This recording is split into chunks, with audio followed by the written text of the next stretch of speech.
Entonces, decíamos que la radiación cósmica y sus efectos al superar 51.000 pies es tal que es fantástico operar a 51.000 pies, tiene muchísimas ventajas operativas, económicas, etc. Esta es una foto tomada en un Global Express a 51.000 pies, se ve la redondez de la Tierra, es maravilloso, pero recordemos que la radiación cósmica tiene la particularidad de tener partículas atómicas, es ionizante, proviene del Sol y el sistema galáctico todo, mucho más del Sol por la cercanía a él, contiene radiactividad, la percepción es acumulativa y se incrementa exponencialmente con la altura. De esta manera. Como decíamos, acá está las veces, no porcentaje, sino cuántas veces de mayor radiación recibimos. A nivel del mar, prácticamente no es importante la radiación solar que recibimos. Ya a 20.000 pies es de 6 veces más que en superficie. A 40.000 pies es de 50 veces más. Times. 50 veces más que a nivel del mar. Y fíjense que empieza a tener una curva tan pronunciada que a 51.000 pies se va. Esto sigue para arriba ahora prácticamente en forma vertical, con lo cual no me extrañaría que a 51.000 pies tengamos 100 veces más de radiación solar cósmica recibida en nuestro organismo. Entonces, esto ha llevado a que en los países relativamente civilizados hay ya un sistema de información tal que recibe determinado tipo de satélite, como vamos a ver, la actividad solar. Esa actividad es transmitida a la National Oceanic and Atmospheric Administration, la NOAA de Estados Unidos. La NOAA lo procesa y cuando encuentra un peligro determinado o potencial para la tripulación, lo manda a el CAMI, que es un organismo médico que depende de la FAA, de la Federal Aviation Administration, y una vez que analiza, evalúa esa actividad solar y su posible influencia al ser humano, el CAMI envía o no un mensaje al National Weather Service y el National Weather Service lo disemina a las tripulaciones para que lo conozcan. Por lo tanto, cada erupción o tormenta solar resulta en un incremento de energía en forma de protones hacia la Tierra. Eso lo detecta un satélite de la NOAA que contiene un detector de partículas que detecta tales incrementos. Esos datos los procesa y son remitidos al Civil Aerospace Medical Institute, el CAMI. El CAMI lo va a analizar y evaluar la información. Si considera que hay una necesidad de alerta, la envía al National Weather Service y este lo distribuye en un sistema de alerta a los usuarios como si fueran los NOTAMs. Y por lo tanto nos encontramos disponibles con un mensaje de estas características, emitido por la agencia que lo emite, fecha y hora, y las características de la actividad solar y la intensidad y las posibles consecuencias. En cuanto a la circulación general de la atmósfera, recordemos al haber visto meteorología básica, meteorología para niveles inferiores de la atmósfera, en la de comercial, la circulación general de la atmósfera, en primer lugar, reitero, está generada la motoriza el Sol. Si no hubiera Sol y la manera en que éste impacta en la superficie terrestre, no habría meteorología alguna. Las características de circulación general de la atmósfera genera patrones que están determinados por la energía calórica recibida del Sol. Como consecuencia, se produce un calentamiento diferencial del planeta debido a su forma esferoide y las distintas masas que componen las diversas zonas de la Tierra. Ustedes saben o recordarán que las 2/3 partes del planeta son mares, o sea, son agua. Por lo tanto, hay varias cosas que influyen. Una que es fundamental es que por la forma esferoide del planeta, los rayos del Sol impactan verticalmente, en forma transversal, al ecuador y va siendo gradual y progresivamente cada vez más tangencial la manera en que impactan esos rayos a medida que nos acercamos a los trópicos y posteriormente a los polos. Lo mismo pasa en el hemisferio sur, por supuesto. Esto ocasiona que la misma intensidad de energía solar recibida en el ecuador lo hace en una determinada superficie, concentrada en una determinada superficie, que hace que, por lo tanto, el calentamiento que recibe esa superficie sea muchísimo mayor que cuando esa misma energía se difunde en una superficie mayor y mucho más en los polos, al ser bien tangencial la manera en que influyen los rayos, ocupa una superficie aún mayor, por lo tanto, la misma cantidad de energía produce un calentamiento mucho menor porque se distribuye en muchísima mayor superficie.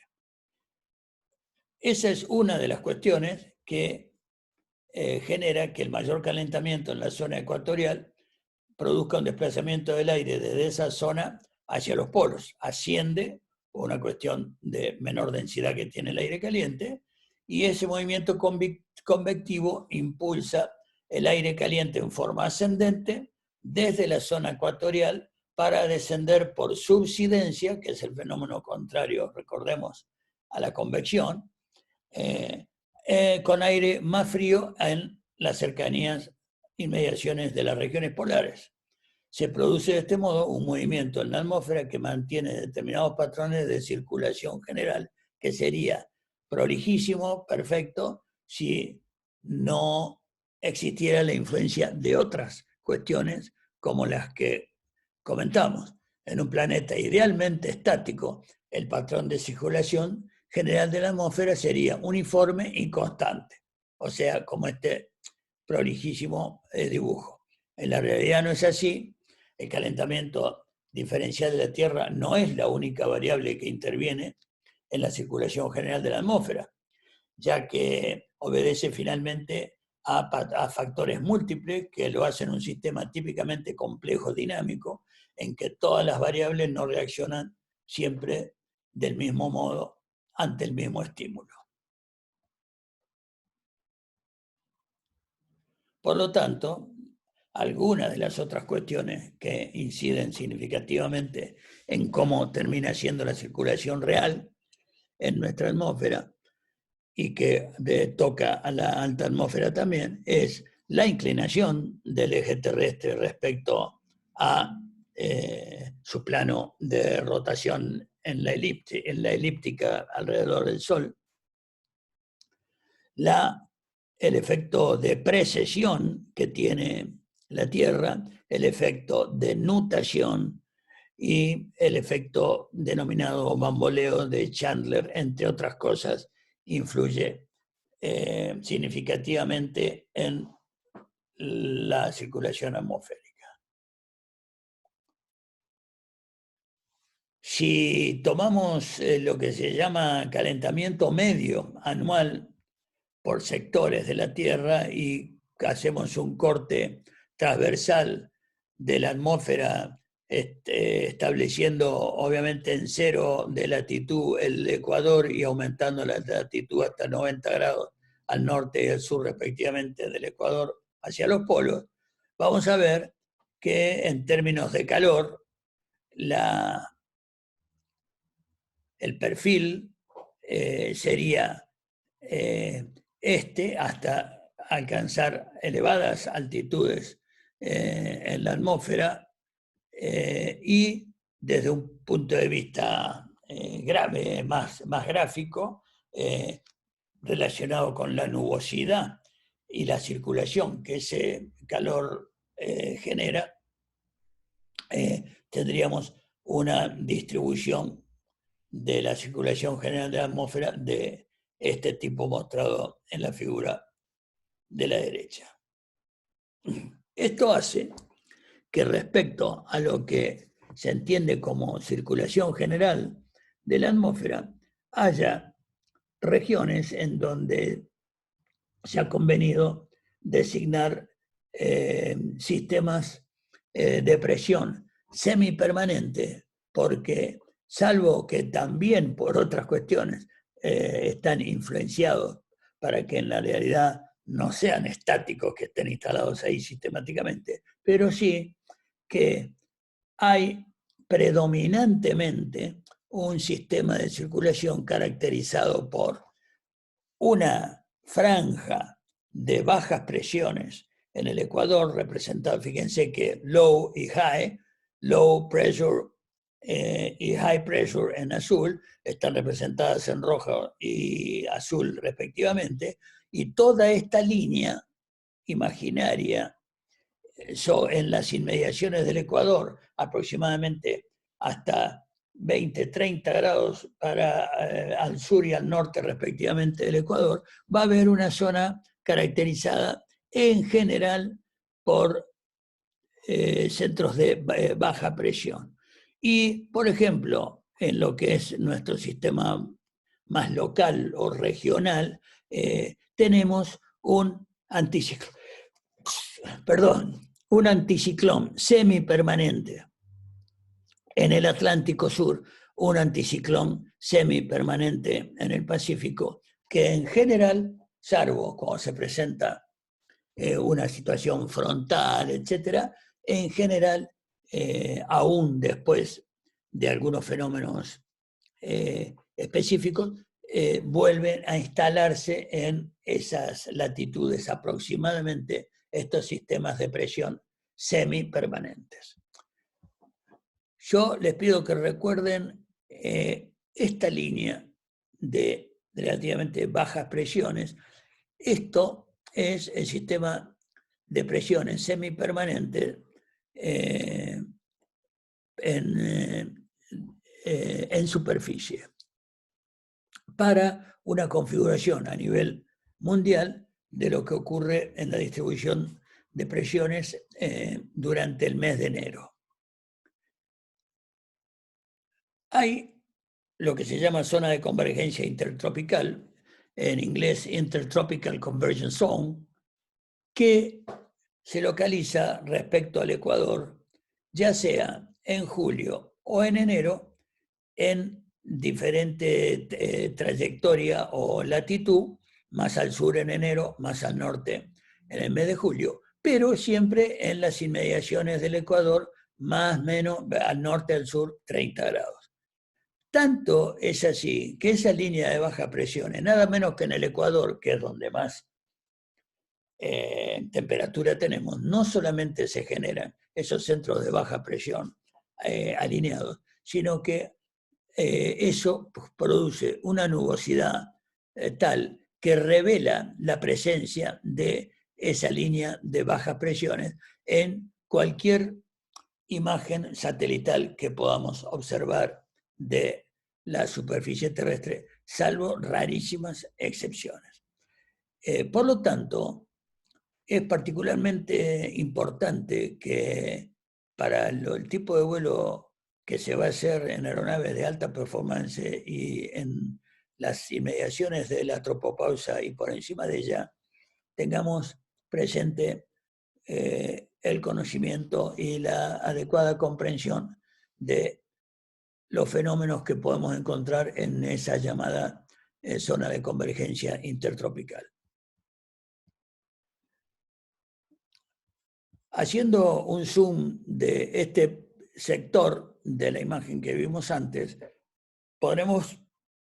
apreciar que desde la Argentina, cualquier ruta hacia Europa o a los Estados Unidos, que son las rutas que en vuelos intercontinentales más vamos a transitar, tarde o temprano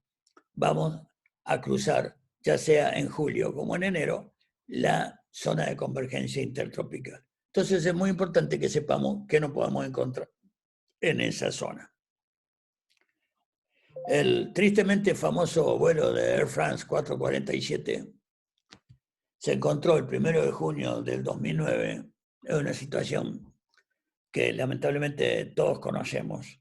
en exactamente esta posición, en un vuelo de Buenos Aires a París, y reproduciendo esa imagen en esta. Este es el fenómeno meteorológico que ocurría en el momento del accidente desde el punto de vista de, de las operaciones de esta aeronave. Convengamos que es bastante obvio la manera en que la intensidad y diferencia de colores señala la máxima severidad de las tormentas en esta región. Y no solamente eso, sino que ya lo negro y lo blanco, las zonas negras y blancas, revelan no solamente la presencia de granizo, sino de condiciones meteorológicas extremas en términos de engelamiento, turbulencia, granizo, todo lo que queremos evitar. En esta imagen, como lo importante es el fenómeno meteorológico, pero podrán ver que acá dice Tasil, posiblemente vean que acá dice Oraro, acá Salpu y acá Intol, pero por las dudas yo he reproducido la denominación de esos waypoints de la ruta Uniform November 873, que es la más transitada en el Atlántico Sur para los vuelos de Europa a Sudamérica y viceversa. Porque como ven va siempre paralela a toda la costa de Brasil hasta que se mete en el océano, pasa por Isla de Sal, en Cabo Verde, frente a Dakar, y sigue por Canarias hasta Europa. Recuerden esta ruta, estos waypoints. El Air France 447 hizo esta ruta en este sentido, volando de Buenos Aires a Europa, entonces fue Intol, Salpu, Oraro, Tasil. Yo, el 28 de marzo del 2018, 9 años después del Air France, a las 5:45 UTC, en la ruta Isla de Sal, Montevideo, la Uniform November 873, en la latitud 4 norte, 30 oeste, en la posición Tasil, a nivel de vuelo 430, tenía este plan de vuelo. Venía Sagma, Aceba, Tasil, chequeé Tasil a las 5:43 y a las 5:45, 2 minutos de Tasil, o sea, en Tasil, exactamente donde pasó lo de Air France, y a esta hora, 5:45, después de acá escribí esto. Turbulencia severa sobre tope, o sea, estábamos fuera de nube, sin fenómenos significativos, o sea, en aire claro, sin rayos, ni actividad de detección de turbulencia por razones estáticas, ni humedad visible, ni ningún tipo de nube con la cámara infrarroja, ningún tipo de eco. La temperatura dramáticamente se incrementó de menos 58 grados de temperatura exterior a menos 27. Rápidamente aumentó 31 grados la temperatura en menos de 30 segundos el número de Mach indicado cayó de 0,85, que era el Mach de crucero, a 0,70. Fue necesaria la dramática reducción del ángulo de ataque para evitar la condición de stall, la pérdida. Y en esas condiciones, en aire claro, sin ningún fenómeno a la vista, por ninguno de los medios que puede revelar algún tipo de actividad, de nube, ni de nada, y con estas temperaturas se hizo visible lluvia, o sea, estado líquido del agua, y condiciones de engelamiento, al punto que apenas puse los antihielos, tuve indicación de formación de hielo en el sistema del avión. Por lo tanto, no solamente pasó tristemente lo de Air France, sino que me parece importante transmitirles que en lo personal, porque esta es en mi letra, esto no solamente me pasó a mí, sino que en inmediaciones de la zona de convergencia intertropical, en muchísimas ocasiones he tenido anomalías de distinto tipo, que no figuran en los libros, mucho menos en las condiciones estándar de la atmósfera, porque este día la temperatura estándar a 430 debería ser menos 56 a partir de la troposfera, teníamos menos 58, pero yo he encontrado en varias ocasiones hasta menos 80 grados negativos de temperatura exterior, a niveles de vuelo inclusive más bajos que este. Así que esto lo transmito porque fue tan importante desde el punto de vista meteorológico y operativo este suceso, que vía el sistema de mensaje que permite el CPDLC en algunos aviones, mandé este mensaje al control de tránsito aéreo: turbulencia severa sobre Tasil, lluvia y hielo, cosa que cuando los tipos vieron que venía 430, van a decir, ¿de dónde se puede formar hielo? Rápida incremento de la temperatura, y que rápidamente pasó de menos 58 a menos 27, y el Mach cayó de 85 a 70. Por lo tanto, no es de vuelta para meter miedo, sino que para que conozcamos, que es el propósito de esta asignatura, las características del vuelo en alta altitud, porque posiblemente todas estas circunstancias, si uno va en la misma ruta en un turbohélice, lo que va a tener por la actividad convectiva que hay es la posibilidad de mucha turbulencia, pero ahí va a terminar el asunto, no sorpresas o anomalías como esto. Una de las características de la tropopausa y su relación con la corriente en chorro o jet stream y la estratosfera es que, así como la tropopausa es la línea imaginaria que separa la troposfera de la estratosfera, hay, respecto a lo que es la circulación general de la atmósfera, dos lugares en donde habitualmente la tropopausa se rompe, porque, como dijimos, la tropopausa es la línea en donde deja de disminuir 2 grados cada 1000 pies la altura, la temperatura, para mantenerse a menos 56. Eso se rompe, y esa es la razón por la cual podemos encontrar hasta menos 80, porque hay una ruptura de la tropopausa. La temperatura sigue descendiendo, por lo tanto no hay tropopausa. Y por lo tanto, la actividad convectiva no tiene ese yunque que representa la tropopausa cuando existe y es visible con una nube, sino que en este caso el cumulonimbus sigue para arriba hasta formar lo que se conoce como supercelda, etc. Bueno, hay dos lugares aproximadamente a los 30 y 60 grados de latitud, ya sea norte o sur del Ecuador respectivamente, en donde la tropopausa suele tener una irrupción, y es en esos dos lugares, y a la altura donde está la tropopausa en ese lugar, en donde por esa razón se genera una corriente en chorro. Esos lugares son en los límites de lo que se conoce cada una de las tres grandes células con el nombre de Hadley, Ferrel y célula polar, que son sistemas de circulación en estas latitudes norte y sur del Ecuador. Como recordarán, la tropopausa es mucho más alta en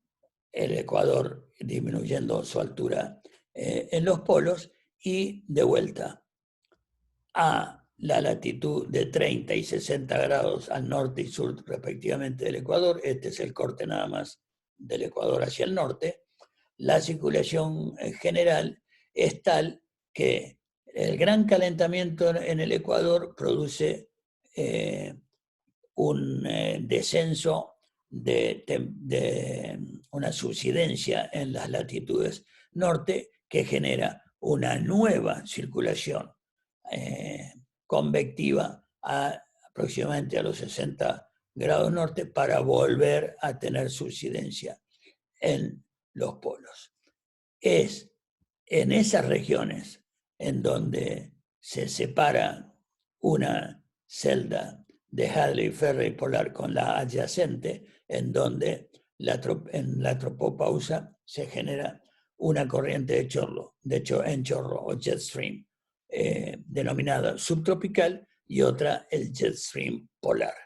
de generalmente mucha mayor intensidad en la corriente, en la intensidad del viento en las jet stream polar. Viéndolo así en corte, obviamente, la orientación de la jet stream es de oeste hacia el este. Viéndolo ahora en un corte, el típico caso de la jet stream en la tropopausa polar, encontramos que las isotacas o líneas de igual intensidad de viento están más apiladas hacia el polo, con lo cual en esta región tenemos en forma ampliada una posibilidad de encontrar turbulencia en aire claro, clear air turbulence, muy superior a la que podemos encontrar en otros lugares, porque hay una gran cortante de viento y todas las láminas, placas de viento con distinta intensidad o encima de sentido inverso, que no es el caso, pero sí que cambia mucho la velocidad del viento en muy breve distancia, eso genera una cortante tal que siempre, sea o no visible a través de determinado tipo de nubes, genera turbulencia en aire claro. A su vez, ahora vamos a ver, y de vuelta, si se interrumpe el Zoom, le ruego volver a conectarse ya por última vez, y convengamos que en general la longitud de una corriente en chorro está hasta en el orden de las 3.000 millas, tiene por lo general de espesor hasta de 3.000 a 7.000 pies y un ancho de hasta 100 y 400 millas de ancho. Y la velocidad de la corriente en chorro es mucho mayor en la zona del núcleo y disminuye gradualmente hacia la periferia. La mayor turbulencia se encuentra al atravesar la corriente en chorro transversalmente, por atravesar capas en que la velocidad del aire varía mucho en muy poca distancia, y lo mismo ocurre con los gradientes de temperatura. En cuanto a la estela de condensación, puede haber, como ustedes saben, estelas por efecto de los gases de escape, en razón de que por cada libra de combustible que se consume en un reactor, el motor a turbina genera 1 litro, por cada libra de combustible, 1 libra de agua, por cada kilo de combustible, 1 kilo de agua. Por lo tanto, esa humedad que se despide en los gases de escape cuando entra en contacto con una atmósfera fría y con no más del 50% de humedad, se genera que se haga visible una estela, que es ni más ni menos que una nube. Y la otra estela que las aeronaves pueden conformar es de origen aerodinámico, porque en las zonas de depresión, de relativamente baja presión, como la succión de un ala o de la parte superior de un flap, genera expansión. Cuando se genera expansión de un gas, se enfría, como se acordarán del principio adiabático, un cambio de temperatura sin agregar ni quitar calor. Acá, al expandirse el aire, en razón de haber una succión en las partes superiores de la superficie que generan sustentación, se produce una nubosidad cuando atmosféricamente en el aire circundante imperan las condiciones de temperatura y humedad para que se puedan hacer visibles. La turbulencia en aire claro, como dijimos, está causada en la mayoría de los casos por una corriente de aire que en sus inmediaciones tiene una velocidad significativamente distinta, o mayor o menor. Pero lo importante es que cuando hay dos líneas de corriente de aire con distinta velocidad, y sobre todo si eso ocurre en donde nosotros la atravesamos transversalmente, como es la línea de este avión, eso genera turbulencia en aire claro por la cortante de viento que hay al tener distintas velocidades esas dos corrientes. El caso más típico de wind shear a baja altura se debe a lo mismo, pero en alta atmósfera normalmente ocurre cuando hay una corriente de aire en un sentido y otra muy cercana en otro, o cuando dos igualmente paralelas, pero son en el mismo sentido, pero de diferente velocidad. La turbulencia en aire claro, con frecuencia también se localiza a lo largo y a través de las corrientes en chorro, en las áreas de mayor gradiente de temperatura. También en las inmediaciones de una abrupta disminución de presión en torno a un centro de baja profunda en superficie. Por lo tanto, en una carta sinóptica, como ustedes recordarán, este es el símbolo de turbulencia leve, moderada y con tres triángulos, turbulencia severa. En aire claro, cuando lo identificamos como CAT. Y lo rojo indica en qué zona se va a localizar. Bueno, si les parece, cortamos por acá y volvemos antes que se nos interrumpa voluntariamente. Les pido que volvamos a conectarnos inmediatamente. Gracias.